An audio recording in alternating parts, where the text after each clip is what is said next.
Welcome to 31 days of A in cyber security day 13.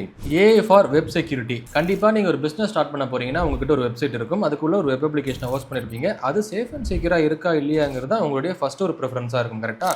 And AI இந்த web செக்யூரிட்டிக்குள்ள எப்படி நம்ம கொண்டு வரலாம் அப்படின்னு கேட்டால், detecting malicious websites, protecting against SQL injection and XSS attacks, AI enhanced content filtering, identifying phishing websites in real time, predictive models for detecting fake domains. இன்றைக்கி virus total நீங்கள் எடுத்துக்கோங்க, யூஆர்எல் ஸ்கேன் நீங்கள் எடுத்துக்கோங்க. ஒரு வெப்சைட்டை நான் காப்பி பண்ணி paste பண்ணுறேன்னா அதில் மலிஷியஸ் கண்டென்ட் இருக்கா இல்லையாங்கிறது உங்களுக்கு ஆட்டோமேட்டிக்காக தெரிய வரும். சப்டொமைன் இருக்கா இல்லையாங்கிறது எல்லாமே தெரிய வரும். இன்றைக்கி ஒரு SQL இன்ஜெக்ஷன் என்னுடைய வெப்சைட்டில் இருக்குது, அதை அது மூலமாக எக்ஸ்ப்ளோர் பண்ண முடியும் அப்படின்னா கண்டிப்பாக ஏஐ பேஸ்ட் ட்ரிவன் சொல்யூஷன்ஸ்லாம் நம்ம இம்ப்ளிமெண்ட் பண்ணி அதை ஸ்கேன் பண்ணி அது மூலமாக நம்ம என்ன பண்ணலாம், இந்த வல்னரபிலிட்டி தான் ரெமிடியேட்டும் பண்ணலாம். ஒரு வெப்சைட்டுக்குள்ளே நீங்கள் போகிறீங்கன்னா இந்த வெப்சைட் டாப் 10 OWASP ஸ்டாண்டர்ட்ஸ் இருக்குது, SANS 25 ஸ்டாண்டர்ட்ஸ் இருக்குது. இது எல்லாத்தையுமே நான் என் சைட்டில் சேஃப்கார்டாக நான் ரெடி பண்ணி வச்சிருக்கேன், இதை நான் இம்ப்ளிமெண்ட் பண்ணியிருக்கேன்னு சொல்லி உங்கள் வெப்சைட்டை நீங்கள் சேஃப்கார்டாக வச்சுட்டு அதை எல்லாத்தையுமே ரெமிடியேட் பண்ணி இந்த ஏஐ மூலமாக நீங்கள் உங்கள் சைடில் கொஞ்சம் சேஃப் அண்ட்